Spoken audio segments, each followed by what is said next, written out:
Good evening everyone. मागच्या session मध्ये आपण काय काय पाहिलं तर सर्वसमावेशक शिक्षणाची संकल्पना याचा अभ्यास आपण मागच्या सेशन मध्ये पाहिला आहे. सर्वसमावेशक शिक्षण यामध्ये आपण अशी माहिती पाहिली की जी काही सर्वसामान्य बालकं असतात तर त्यांच्यासोबत विशेष शिक्षण असणाऱ्या बालकांना देखील सहभागी करून घेतलं जातं. कशामध्ये? तर शालेय शिक्षणामध्ये त्यांना देखील सहभागी करून घेतलं जातं. तर याला सर्वसमावेशक शिक्षण असं म्हणलं जातं. म्हणजे जी काही सर्वसामान्य मुलं आहेत तर त्यांच्यासोबत विशेष गरजा असणाऱ्या बालकांना देखील शिक्षणाची संधी या सर्वसमावेशक शिक्षणामध्ये दिली जाते. तर त्याला सर्वसमावेशक शिक्षण असं म्हणलं जातं. त्याच्यानंतर सर्वसमावेशक शिक्षणाची काही वैशिष्ट्ये पाहिली होती. नेक्स्ट बघितलं होतं आपण सर्वसमावेशक शिक्षणानंतर की सर्वसमावेशक शिक्षणाचे काही फायदे कोणते कोणते आहेत, की ज्यामुळे विशेष गरजा असणाऱ्या विद्यार्थ्यांना इतर विद्यार्थ्यांसोबत एकत्रितपणे आंतरक्रिया करण्याची सवय झाल्याने त्यांचं सामाजिकरण वगैरे लवकर होतं.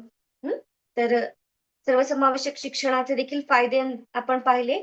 त्याचबरोबर आपण विशेष गरजा असणाऱ्या बालक आहेत तर त्यांचं देखील शिक्षण पाहिलं.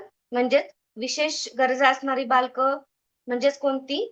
तर अशी बालकं की ती शारीरिकदृष्ट्या किंवा मानसिकदृष्ट्या किंवा बौद्धिकदृष्ट्या आणि भावनिकदृष्ट्या वेगळी असतात.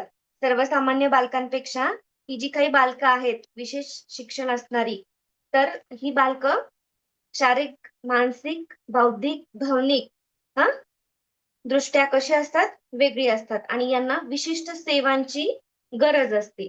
तर यांना विशेष गरजा असणारी बालकं असं म्हणतात. त्याच्यानंतर त्यांच्या ज्या काही गरजा असतात विशेष बालकांच्या तर या सर्वसामान्य बालकापेक्षा वेगळ्या असतात, म्हणून त्यांना विशेष गरजा असणारी बालकं असं म्हणलं जातं. त्याच्यानंतर आपण शारीरिक अक्षमता म्हणजेच काय? त्याच्यानंतर दृष्टी अक्षमता, त्याच्यानंतर आपण पारंपरिक शाळा आणि समावेशक शाळा या दोघांमधला फरक देखील बघितला की पारंपरिक शाळा कशी असते, समावेशक शाळा कशी असते. तर यामधील जो काही फरक आहे तर त्याचा देखील अभ्यास केला आहे.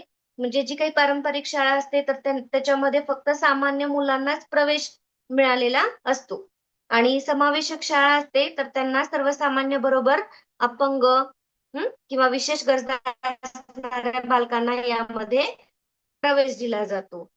त्याच्यानंतर ही जी काही पारंपरिक शाळेमधली जी काही शिक्षक आहेत तर ती फक्त सामान्य मुलांनाच शिकवतात किंवा त्यांना शिकवता येतं त्याच्यामध्ये. आणि सामूहिक अध्यापनामध्ये त्यांचा भर असतो आणि विषय केंद्रित शिक्षण असतं. कुठलं? पारंपरिक शाळेचं. आणि समावेशक शाळामध्ये कशा असतात?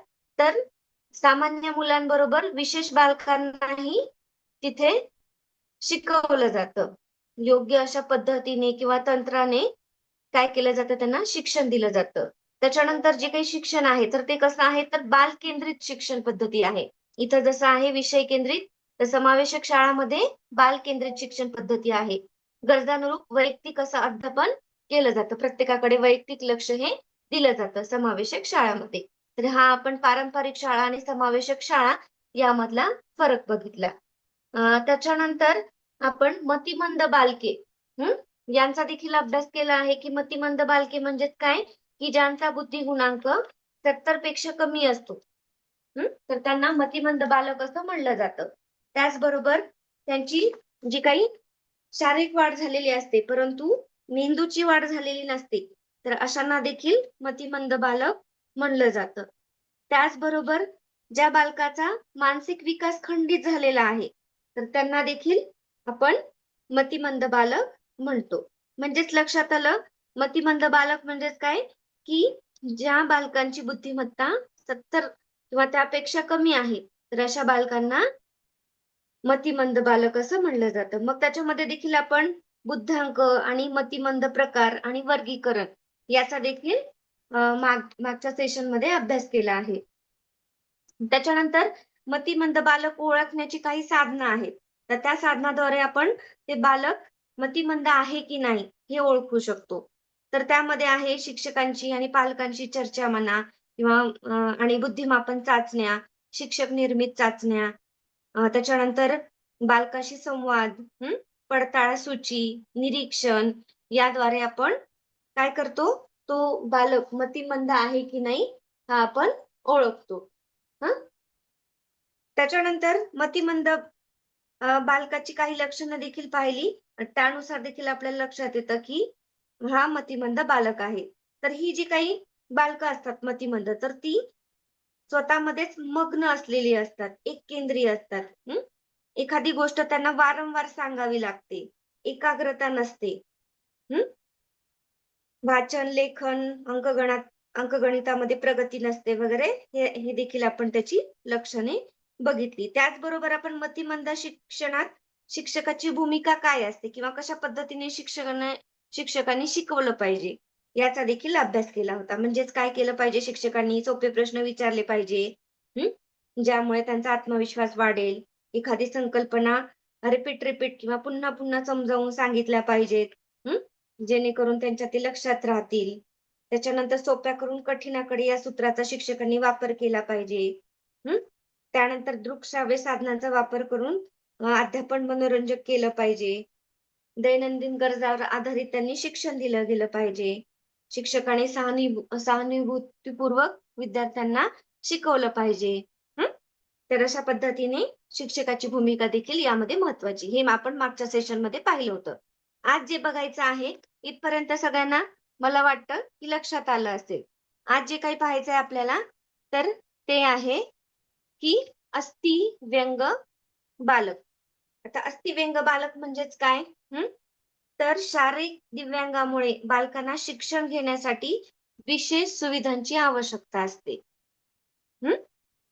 जे काही शारीरिक व्यंग असतं, तर त्यामुळे शिक्षण घेण्यासाठी विशेष अशी सुविधांची आवश्यकता असते. बघा आता त्याची संकल्पना जर बघायची असतील अस्थिव्यंगाची, तर इथं दिलं आहे मी सांधे, स्नायू, हाडे यामध्ये निर्माण होणाऱ्या दोषांमुळे ज्या बालकाच्या हात, पाय व अवयवांच्या हालचालींवर व कार्यशीलतेमध्ये ज्या मर्यादा निर्माण होतात, तर त्यालाच अस्थिव्यंग बालके असे म्हणलं जातं. म्हणजे जे काही स्नायूंमध्ये म्हणा, हाडांमध्ये किंवा सांध्यांमध्ये काय होतो? दोष निर्माण होतो आणि त्यामुळे त्यांची जी काही अवयवांची हालचाल आहे किंवा कार्यक्षमतेवर काही प्रमाणात मर्यादा निर्माण होतात.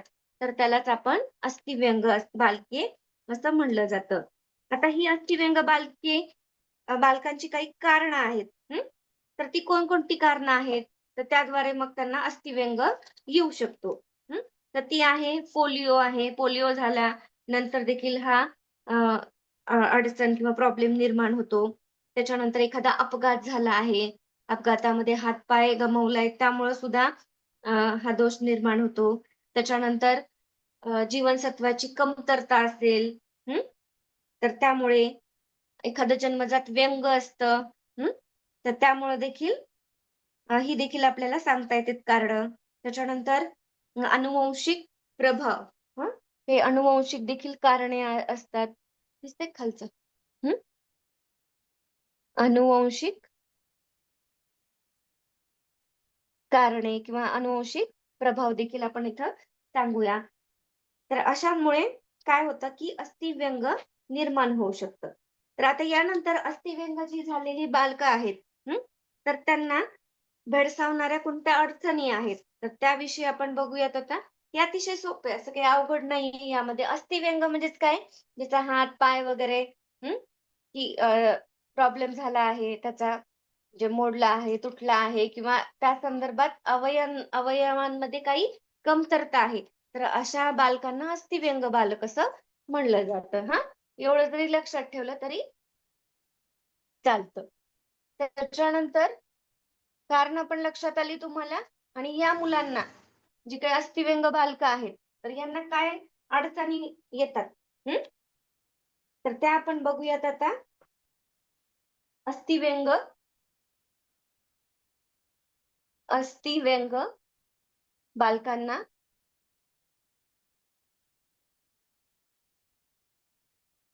येणाऱ्या अडचणी. कोणकोणत्या आहेत? आता पहिली जी काही अडचण आहे, तर लिहित बसत नाही, फक्त तुम्हाला ओरली सांगते म्हणजे लक्षात येईल. सोप्या आहेत. आता दिव्यांगांमुळे काही लोकांकडून त्यांना चांगली वागणूक ही मिळत नाही. हं. तर त्यामुळे त्यांच्यामध्ये न्यूनगंड भाव देखील निर्माण होतो. म्हणजे स्वतःला कमी समजण्याची भावना देखील यामध्ये तयार होऊ शकते. त्याच्यानंतर अजून काय असतात त्यांना अडचणी, तर शाळेत जाण्यासाठी वाहन नसल्यास अनेक प्रकारच्या अडचणी येऊ शकतात. त्याच्यानंतर म्हणजे काही दिव्यांग बालकं असतात, हं, किंवा विद्यार्थी असतात, तर त्यांना सोयी-सवलतींचा फायदा घेण्यासाठी जे काही अपंगत्वाचं प्रमाणपत्र असतं, तर ते लवकर उपलब्ध होत नाही. हं. त्याच्यानंतर शाळेमध्ये आवश्यक त्या भौतिक सुविधा ह्या नसतात. आर्थिक परिस्थिती अ, गरिबीची असल्यामुळं आवश्यक ती साधनं त्यांना विकत घेता येत नाही. अशा बऱ्याच अडचणी त्या त्यांना फेस कराव्या लागतात. हं, अस्थिव्यंग बालकांना. आता अस्थिव्यंग बालकांचं शिक्षण कसं असतं? हां, तर अस्थिव्यंग बालकांचं जे काही शिक्षण आहे, तर त्यांना परीक्षेसाठी लेखनिक दिला जातो. त्याच्यानंतर पहा जे काही म्हणजे त्यांना शिक्षण जे काही आहे, तर ते कशा प्रकारचं असणं आवश्यक आहे. तर शिक्षणासाठी म्हणा किंवा टाईमसाठी त्यांना जो काही परीक्षेचा टाईम असतो, तर तो देखील वाढवून दिलेला असतो. त्याच्यानंतर एक लेखनिक दिलेला असतो. त्याचबरोबर शाळेतील जे काही आहे पायऱ्यांची उंची लहान करणे, मग अशाद्वारे त्यांना जे काही भौतिक सुविधा आहेत, तर त्या देखील देणं हे गरजेचं असतं. त्याच्यानंतर त्यांना वैयक्तिक मार्गदर्शन करणं आवश्यक आहे. हं. अस्थिव्यंग जे काही बालकं आहेत, तर त्यांना क्लासमध्ये पहिल्या ओळीत बसवणं आवश्यक आहे. म्हणजे ह्या छोट्या-छोट्या गोष्टी आहेत, तर त्या करणं आवश्यक आहे आणि त्याद्वारे मग काय होतं, की त्यांचं जे काही मनोधैर्य आहे, तर ते वाढवण्यास मदत होते. हं. जे काही केंद्र शासन किंवा राज्य शासनाच्या काही योजना असतात अस्थिव्यंगाच्या, तर त्यांची देखील माहिती देणं आवश्यक असतं शिक्षकांनी. हं. म्हणजे अशा प्रकारे शिक्षकांनी शिक्षण देणं आवश्यक आहे. ठीक आहे. त्याच्यानंतर पुढचा जो काही भाग आहे पहा, तर तो आहे अध्ययन अकार्यक्षमता. हं. अध्ययन अकार्यक्षमता. अध्ययन अकार्यक्षमता. अध्ययन म्हणजेच काय लर्निंग, अकार्यक्षमता. हं. डिसॅबिलिटी याला म्हणूया आपण. अध्ययन अकार्यक्षमता म्हणजेच काय लर्निंग डिसॅबिलिटी.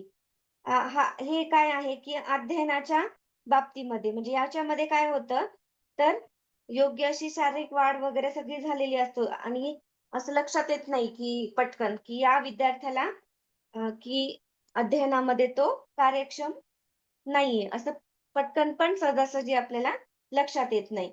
हं. तर अशी जी काही मुलं असतात, तर ती शारीरिकदृष्ट्या अतिशय चांगली असतात. हं. म्हणजे मतिमंद पण नसतात. परंतु तरी पण ते शिक्षणामध्ये काय होतात, की मागं पडलेली दिसून येतात. तर हे कशामुळं होतं? तर हे अध्ययन अकार्यक्षमतेमुळे होत असतं. हं. त्याच्यानंतर आता अध्ययन अकार्यक्षमता जी आहे, तर विविध अक्षमताचा समूह आहे. म्हणजे याच्यामध्ये काय होतं पहा, की भाषा ग्रहण असेल किंवा भाषा आकलन आहे. त्याच्यानंतर गणितीय क्षमता, तर यांच्या संपादनामध्ये दोष हा आढळतो. जेव्हा शिक्षण घेत असताना, ही एक अध्ययन अकार्यक्षमता त्याच्यामध्ये आढळून येते. हं. आता ह्या अध्ययन अकार्यक्षमतेची काही कारणं देखील आहेत, की कशामुळं अध्ययन अकार्यक्षमता दिसून येते. तर पहा, अध्ययन अकार्यक्षमतेची कारणं कोणती आहेत? तर बालकाला फिट येत असेल तर. बालकाला हं, फिट्स येत असेल तर. हं. हे देखील कारण असू शकतं. हेच असतं असं नाही बरं का. कधी-कधी फिट्स येणारी पण नॉर्मल असतात, असं काही नाही. व्यवस्थित असतात. हं. त्याच्यानंतर गर्भकाळात पोषक आहाराचा अभाव. गर्भकाळात पोषक आहाराचा अभाव, यामुळे देखील ही अकार्यक्षमता दिसून येते. मेंदूला दुखापत, मेंदूला जर दुखापत झाली असेल त्यामुळे देखील होतं. मेंदूमध्ये रक्तस्राव झाला पडल्यामुळे, ऍक्सिडेंट झाल्यामुळे मेंदूत रक्तस्राव झाला तर त्यामुळे देखील ही डिसॅबिलिटी निर्माण होते. जन्माच्या वेळी बाळाला अपुरा ऑक्सिजन, जन्माच्या वेळी बालकाला अपुरा जर ऑक्सिजन मिळाला त्यामुळे देखील होतं असं कुपोषण. कुपोषित असेल बाळ जर, त्यामुळं त्याचे जे काही वाढ, शारीरिक म्हणा मानसिक म्हणा, वाढ व्यवस्थित झाली नाही तर त्यामुळे देखील अध्ययन अकार्यक्षम बालक जन्माला येऊ शकतं. म्हणजेच बघा, लक्षात घ्या की अध्ययन अकार्यक्षमतेची कारणं कोणती कोणती आहेत. तर बालकाला फिट्स येत असतील, झटके असतात ना, तर ते जर येत असतील तर त्यामुळे देखील होतं. गर्भकाळामध्ये पोषक आहाराचा अभाव असेल, व्यवस्थित जे काही आहार घेतला नसेल तर त्यामुळे देखील हे होऊ शकतं.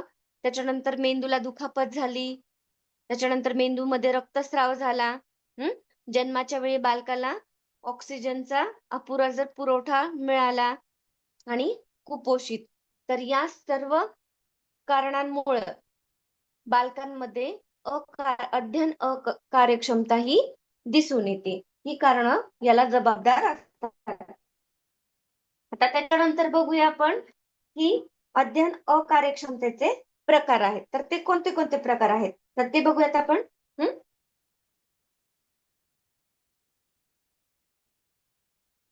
अध्ययन अकार्यक्षमता. आता याच्यामध्ये दोन प्रकारचे प्रकार आहेत पहा. तर एक आहे शैक्षणिक अध्ययन दोष. शैक्षणिक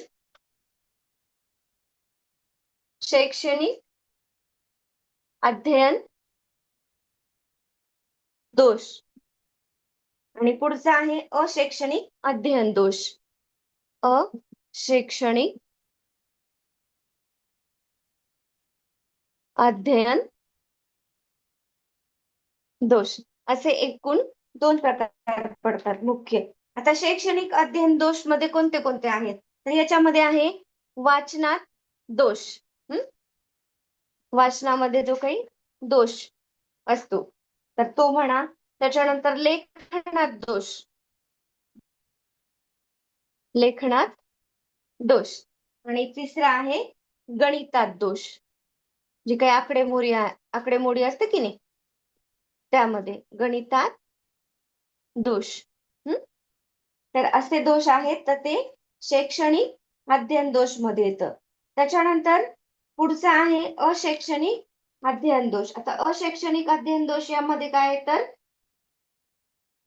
दृक्कारक क्षमतेत दोष. दृक्कारक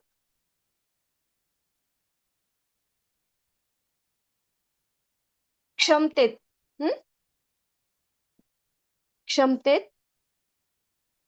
दोष. त्याच्यानंतर आहे वाचा ध्वनी वापर करण्यात दोष. वाचा ध्वनी वापर करण्यात दोष. नेक्स्ट आहे वाचन भाषा विषयक अध्ययन दोष. वाचन भाषा विषयक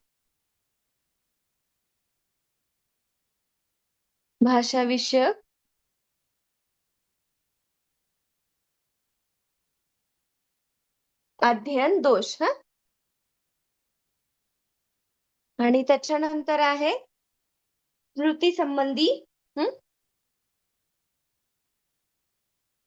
स्मृती संबंधी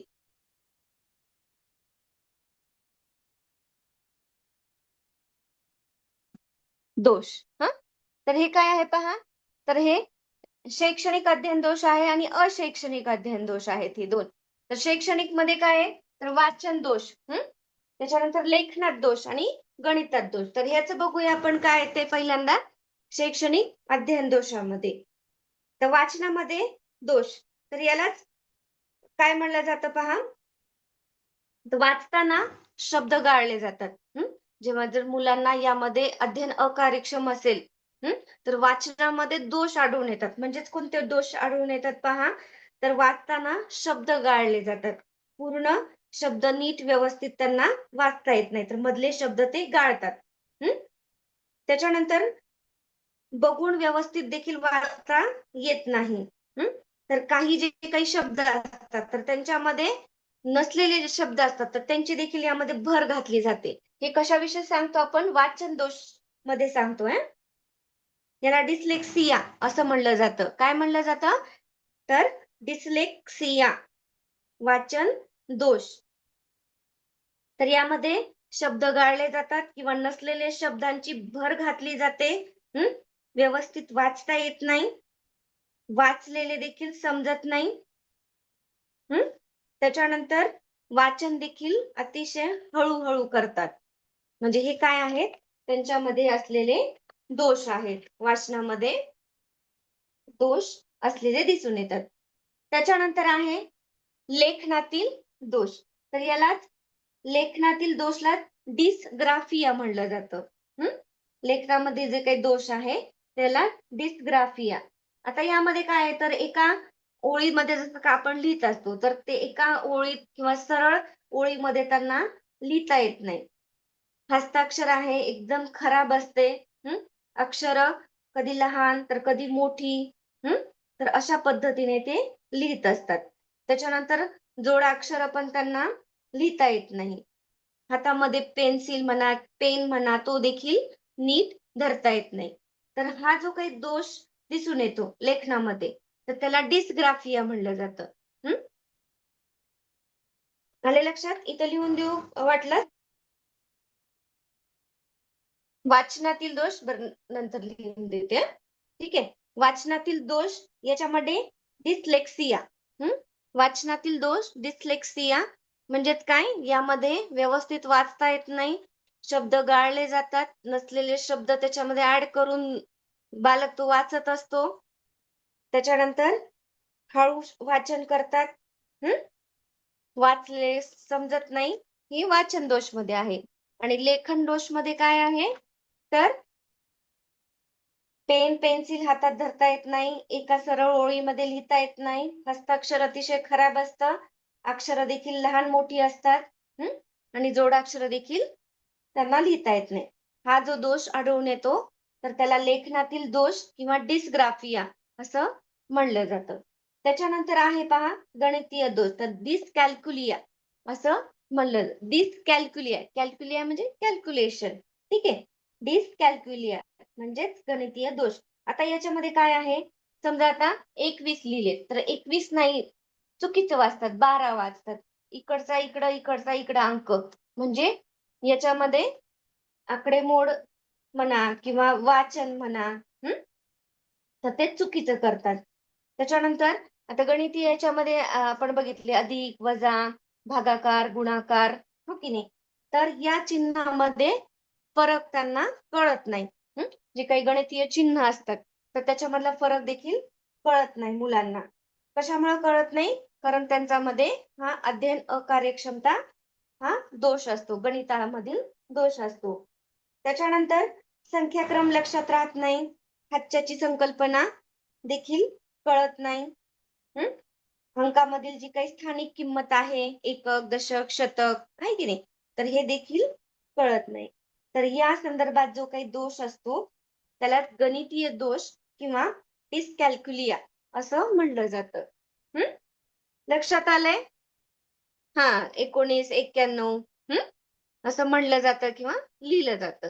हा जो काही दोष आहे, तर तो कशामध्ये आहे, तर तो डिस्कॅल्क्युलिया म्हणजे गणितामधला दोष आहे. असे प्रश्न विचारले जातात बरं का तुम्हाला, की वाचनातील दोष, लेखनातील दोष, गणितातील दोष याला काय म्हणलं जातं, किंवा याच्यामध्ये काय काय म्हणजे काय होत असतं, कशाची कमतरता असते, तर या संदर्भात देखील प्रश्न हे विचारले जातात.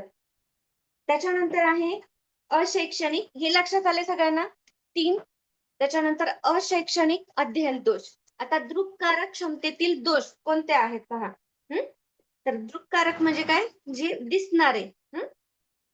तर यामध्ये एक्झाम्पल सांगता येतं की बुटाची लेस बांधता येत नाही, किंवा बेल्ट न घालता येणं वगैरे अशा प्रकारचे दोष याच्यामध्ये दिसून येतात.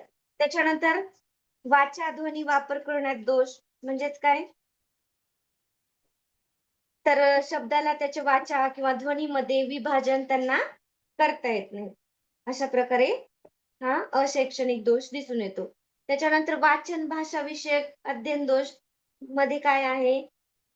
तर यामध्ये व्याकरण म्हणा किंवा शब्द, शब्दाचा अर्थ, किंवा भाषेच्या उपयोगासंबंधित दोष हे दिसून येतात. म्हणजे योग्य व्याकरणदृष्ट्या जे काही आपण बोलत असतो, तर ते देखील त्यांना कळत नाही. तर या संदर्भात वाचन भाषिक अध्ययन दोष म्हणलं जातं. त्याच्यानंतर स्मृती संबंधी अध्ययन दोष म्हणजेच काय? स्मृती म्हणजे काय की लक्षात न राहणे एखादी गोष्ट. तर बालकाच्या स्मृतीमध्ये वाचलेल्या बाबी काहीच लक्षात राहत नाही. तर हा देखील दोष असलेला, स्मृती संदर्भात दोष असलेला दिसून येतो.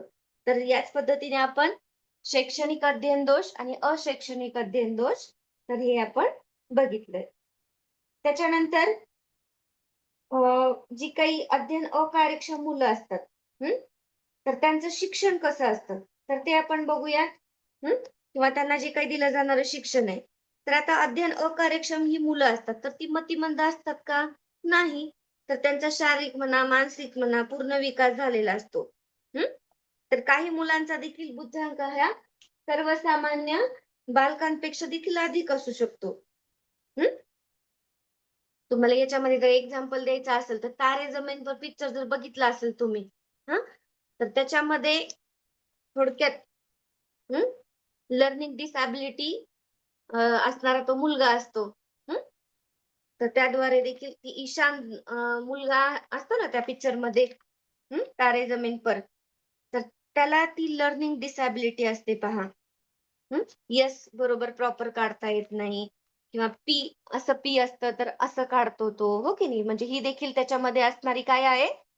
दोष आहे. बी असं काढायचं तर तो असं काढतो. तर हा जो काही दोष आहे तर तो अध्ययन अकार्यक्षमतेमुळे निर्माण होतो. आता यांना शिक्षण कसं द्यायचं आहे आपण? तर यांना जे काही शिक्षण दिलं जातं, तर त्यांना योग्य वेळी किंवा वेळोवेळी प्रेरणा देणं आवश्यक आहे, मोटिव्हेशन देणं आवश्यक आहे. तर त्याद्वारे त्यांना योग्य असं वर्तन करण्यासाठी आपण प्रवृत्त करू शकतो. त्याच्यानंतर छोटी-छोटी उद्दिष्ट देणं त्यांना आवश्यक आहे, बालकांमध्ये. त्याच्यानंतर त्यांना श्वसनाचे म्हणा किंवा जिभेचे व्यायाम करून घ्यावेत. त्यामुळे त्यांना बोलण्यावर असं योग्य असं नियंत्रण हे राहत असतं. त्याच्यानंतर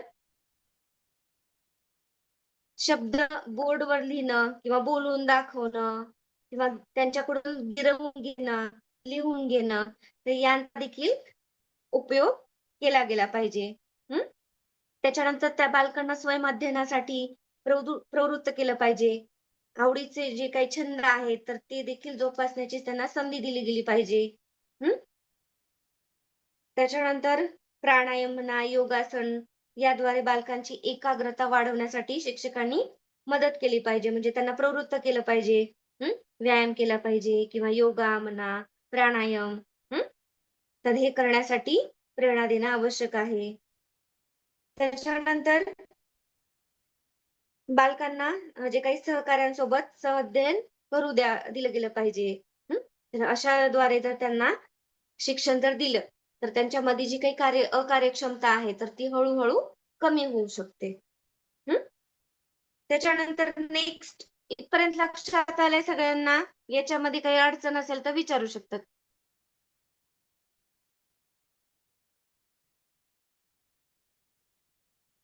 काही अडचण? हां, बी, डी बरोबर आहे हां, तुम्ही जे काही तिसरा मुद्दा अशैक्षणिक मध्ये का वाचन भाषा विषयक अध्ययन अक्षमता. वाचन भाषा विषयक अध्ययन अक्षमता म्हणजे व्याकरण दृष्ट्या त्यांना योग्य असं वाक्य तयार करता येत नाही किंवा त्याच्यामध्ये काय होऊ शकते मिस्टेक होऊ शकते. बोलताना म्हणा किंवा भाषा वापरताना त्यालाच वाचन भाषा अध्ययन दोष म्हटलं जातं. ठीक आहे. पुढे तुम्ही तो तारे जमीन पर जर पिक्चर पाहिला असेल तर तुम्हाला लक्षात येईल याच्यामध्ये जी काय अध्ययन कार्यक्षम मुलं कशी असतात. तर मतिमंद देखील असतात का नाही तर शारीरिक मानसिक पूर्ण वाढ झाली असते परंतु हे दोष त्यांच्यामध्ये आढळून येतात. त्याच्यानंतर आहे पुढचा सर्जनशील बालके. आता सर्जनशील बालक हे आपण बघूयात.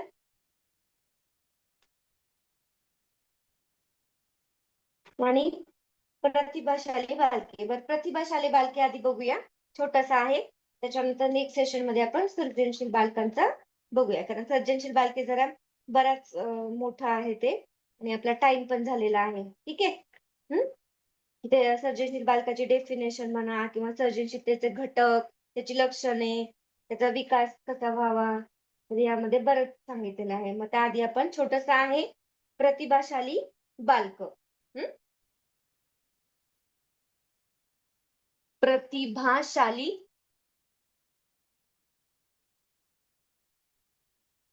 बालक. आता जी काही प्रतिभाशाली बालक आहेत तर ती कशी आहेत पहा तर ज्यांची बुद्धिमत्ता ज्यांची बुद्धिमत्ता 140च्या वर आहे तर अशांना देखील प्रतिभावंत किंवा प्रतिभाशाली बालक असं म्हणलं जातं. त्याच्यानंतर त्या भावनिक दृष्ट्या संतुलित असतात. भावनिक दृष्ट्या संतुलित. त्यांचं व्यक्तिमत्व कसं आहे की भावनावर पूर्णतः त्यांचं नियंत्रण असतं. आत्मविश्वास अधिक असतो. बघा तुम्हाला काही सांगता आलं तर सांगा. कशी असतात प्रतिभाशील बालक तुम्ही जेव्हा क्लासमध्ये शिकवता तेव्हा तुमच्या लक्षात येतात. सांगा एखाद दुसरं लक्षात आलं तर.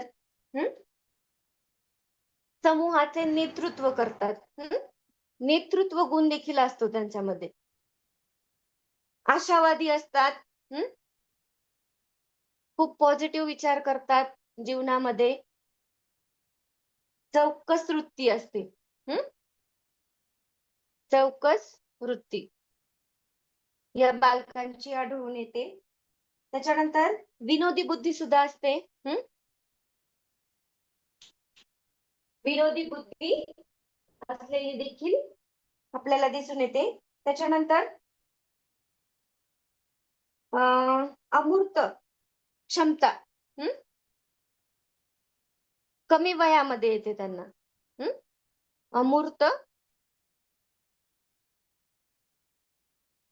अमूर्त चिंतनाची क्षमता चिंतनाची क्षमता कमी वयामध्ये येते.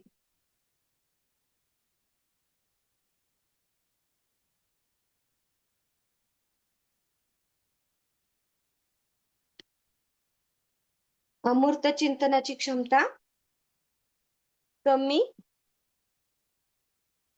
वयात किंवा लवकर येते.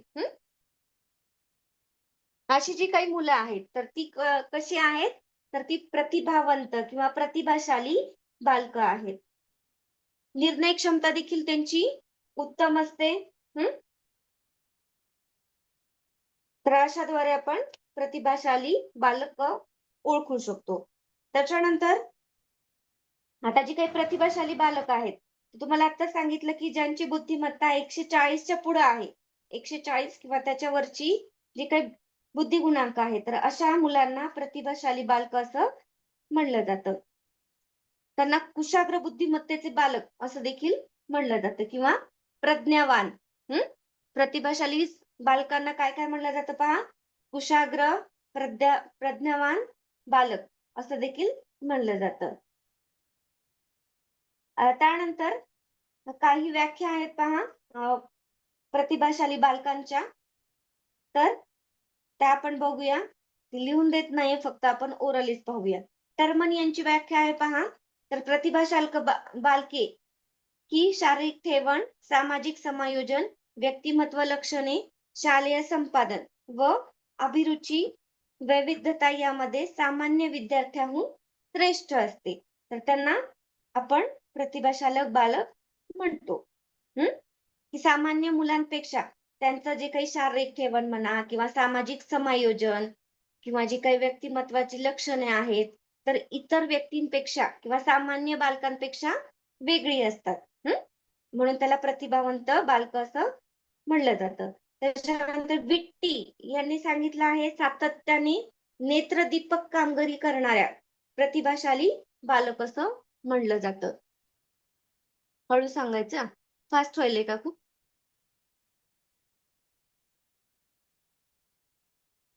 बर. प्रतिभाशाली बालकांच्या काही व्याख्या केलेल्या आहेत. तर त्यामध्ये विट्टी यांचं असं म्हणणं आहे की सातत्याने नेत्रदीपक कामगिरी करणाऱ्यास प्रतिभाशाली बालक असं म्हणलं जातं. त्याच्यानंतर प्रतिभावान बालक म्हणजे जे बालक सामान्य बुद्धिमत्तेपेक्षा सरस कामगिरी करते, पण त्याचा विविध क्षेत्रातील विशेष क्षमतांचा बुद्धिमत्तेशी संबंध असेलच असं नाही. म्हणजे बऱ्याच मानसशास्त्रज्ञांनी विविध अशा प्रकारच्या व्याख्या केलेल्या दिसून येतात आणि त्याद्वारे ते असं सांगतात की अशी ही प्रतिभावान बालकं आहेत.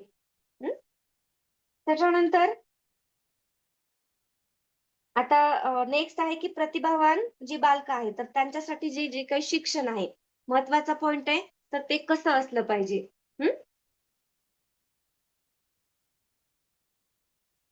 हे बघूयात आणि आपण थांबूयात एक 5 मिनिटात. प्रतिभाशाली बालकाचे शिक्षण.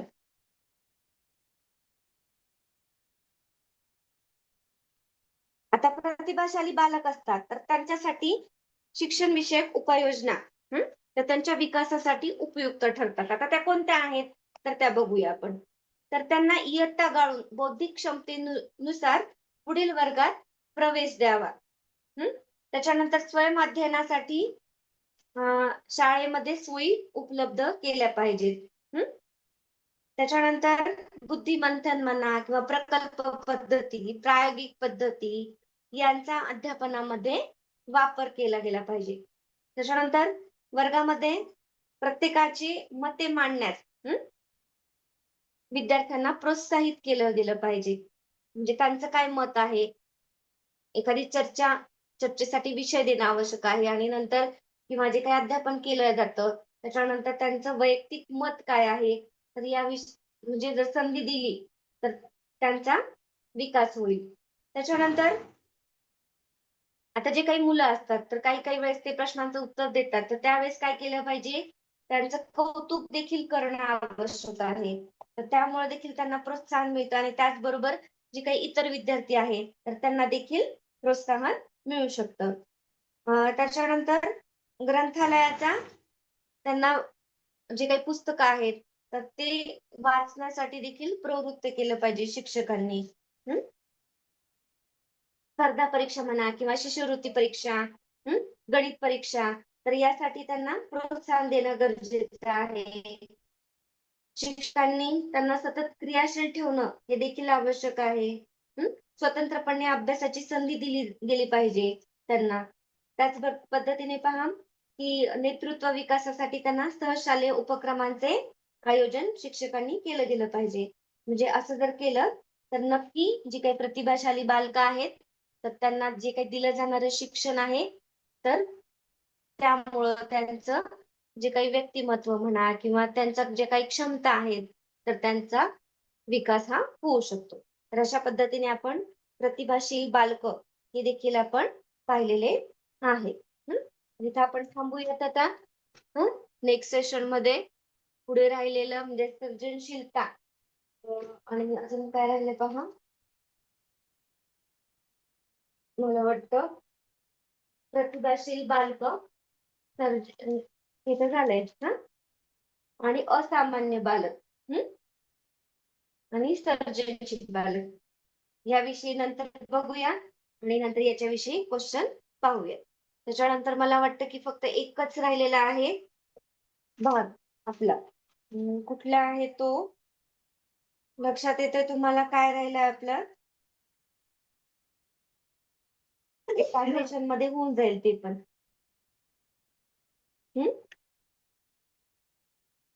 काय राहिलंय आपलं सांगा? मला वाटतं प्रतिमान राहिलं आहे फक्त, अध्यापन प्रतिमान. आणि त्यानंतर आपला पूर्णतः सिलेबस इथे कम्प्लीट होतो. यानंतर आपण जेवढे काही आपल्याला सेशन मिळतील, क्लास मिळेल मला, तेवढ्या सेशन मध्ये आपण जास्तीत जास्त प्रश्नांचा सराव करून घेऊया. ठीक आहे. तर अशा पद्धतीने इथे थांबूया. आणि आता नेक्स्ट सेशन मला वाटतं होणार नाहीये. नाहीये मॅडम, नेक्स्ट नाहीये, आजच्या दिवस नाही, उद्यापासून आहे. हो हो ठीक आहे, चालेल. हो. ठीक आहे, एंड करते मी. रेकॉर्डिंग स्टॉप करून एंड करा. हो हो.